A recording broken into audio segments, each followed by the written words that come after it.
안녕하십니까. 노란봉투법의 여파가요, 심각합니다. 지금 이제 하청 업체들이 줄파업을 예고하면서 오히려 이제 원청 업체가 멈춰버리는 가동이, 생산이 멈춰버리는 이런 이제 심각한 일들이 벌어지고 있다. 대표적으로 이제 현대 기아차 있죠. 현대 기아차가 생산 라인이 멈췄다고 합니다.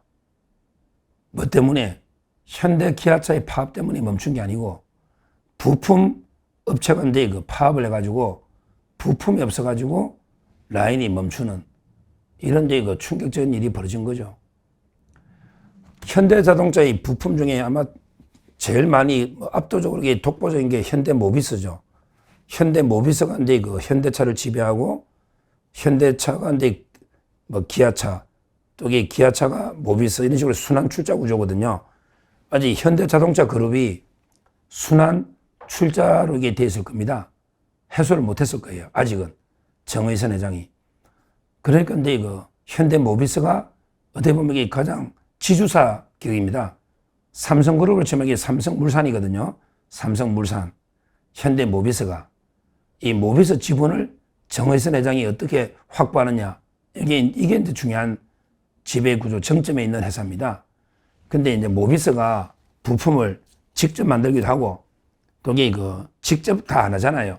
그러니까 이제 자회사를 만들면 비용을 조금이라도 줄이거든, 월급이. 예를 들어 모비스 직원이 연봉이 1억 3천이다. 그러면 이게 자회사 만들어서 9천만 원 준단 말이에요. 9천만 원. 몇 천만 원 차이 나거든요. 그래서 이제 현대 모비스의 자회사 이제 두 군데한테 부품을 이런 이제 도급을 준 거죠. 현대 모비스의 자회사 두 군데에서 이런 이제 도급을 주니까. 근데 문제는요, 이 업체 두 군데가, 모비스의 업체 두 군데가 실제 왜 파업했냐. 우리도 이게 원청 업체하고 똑같은 이게 대우를 해달라. 이 회사가 두 회사인데, 현대 모비스의 자회사가 두 자회사 이름이 모트라스하고요. 그 다음에 유니투스, 그 다음에 모트라스, 유니투스. 이런 데 두 개 모비스의 생산 자회사인데, 이 두 개 회사가 파업을 한 거예요. 우리도 이게 원청 업체하고 똑같은 대우를 해달라. 왜 우리말게 월급이 9천이냐? 저쪽은 이게 1억 3천이다. 또 이게 왜 성과급을 저쪽은 6천만 원씩 주는데 1,500만 원 플러스 몇백 프로에 주잖아. 왜 우리는 성과급 안 주냐? 성과급 똑같이 달라. 그 다음에 우리도 100% 고용해달라, 정년까지. 내가 나가기 전에 자르면 안 된다. 100% 고용을 보장해달라. 이런 데 요구 조건을 걸고 하루에 4시간씩 파업을 벌인 거예요. 그러니까 이제 여기에서 만드는 부품이 없으니까, 여기 부품이 없으니까 결국 이제 기아나 현대차가 생산이 하루에 몇천 대씩 중단이 되는, 특히 기아 오토랜드, 기아 광주의 3개 공장 가운데 1, 2공장이 중단이 돼가, 그래서 이제 스포티지, 소울, 셀토스 하루 평균 1,000여 대 생산하는데, 이게 부품으로서 이렇게 전자장치 모듈 부품이 없어가지고 전자장치 모듈 생산이 지장이 멈췄다. 기아차가. 그 다음에 현대차도 마찬가지입니다. 이런 게 충분히 예고된 거 아닙니까? 참 이게 그래서 현대차가 이제 이렇게 되면 어떻게 되느냐? 이렇게 되면요, 두 가지가 대응이 되죠. 이렇게 이제 제가 충분히 예고했잖아. 하청업체들이 노란봉투법에서 원청업체 사장 나와 이게 똑같은 대우해줘. 제가 충분히 경고했잖아요. 이런 게 이제 앞으로 벌어지면 완전히 꼬리가 몸통을 흔드는데, 부품업체 하나가 모르게 파업하면요, 물론 이제 한 3-4군데 경쟁을 시키지만 부품업체 중에도 단독 부품도 있거든요. 사실상 모르게 2-3군데 경쟁해도 갑자기 생산량을 내릴 수가 없잖아요. 또 이게 2-3군데가 다 동시에 파업하면 어떡할 겁니까? 그러면 해결 방법은 두 가지죠. 하나는 직접 생산하는 거예요. 현대 기아차가 직접.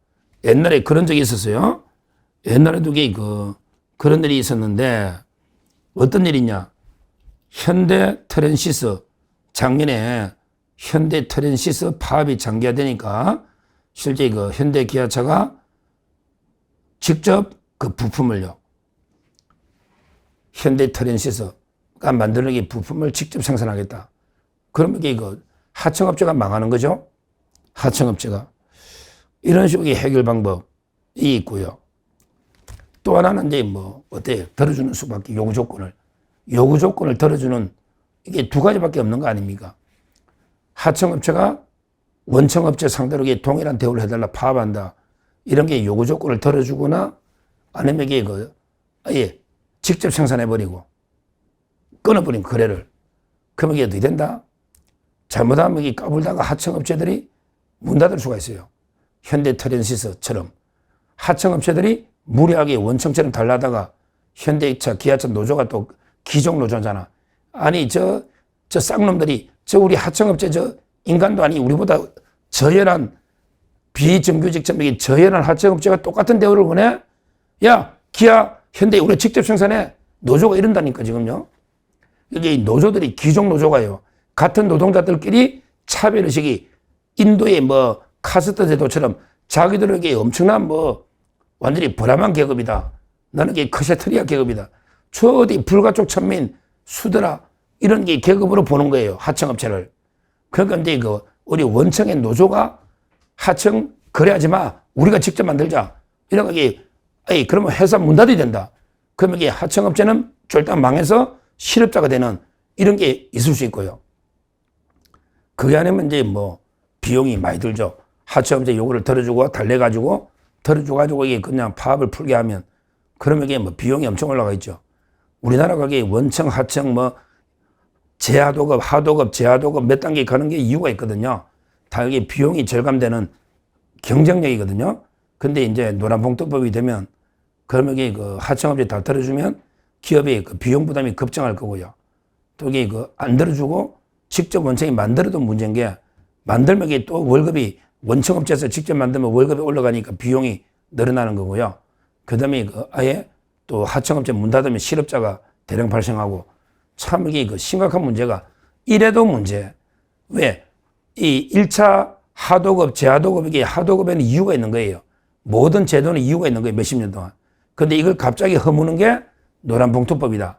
그러면 이게 노란봉투법에서 하청업체가 원청을 상대로 동일한 대우를 요구하며 싸운다. 이런 경우에 하청업체를 문 닫게 하고 원청이 직접 생산해도 단가도 올라가고 또 이게 대량 실업이 생기잖아. 이래도 문제. 또 하청업체 요구를 들어주면 또 이게 단가가 올라가잖아. 이래도 문제. 하여튼 기업들은 추근하는 겁니다. 추근하는 거예요. 이런 이제 심각한 현상이 현대차, 기아차에서 벌어지고 있다. 근데 앞으로 노조, 조선 있죠. 조선도 이게 심하거든요. 하청, 재하청, 조선. 그 다음에 자동차, 건설, 이 모든 게 이렇게 되잖아요. 이래 되면 정말 이게 심각한 우리 산업 현장의 붕괴가 벌어질 수 있고 기업들의 경쟁력이 완전히 국제 경쟁력이 그대로 상실해가지고 경쟁이 안 되는 심각한 대란이 벌어질 수 있다. 빨리 노란봉투법은 없애야 됩니다. 노란봉투법 이거는 반드시 다시 폐기해야 된다. 이렇게 말씀드립니다. 감사합니다.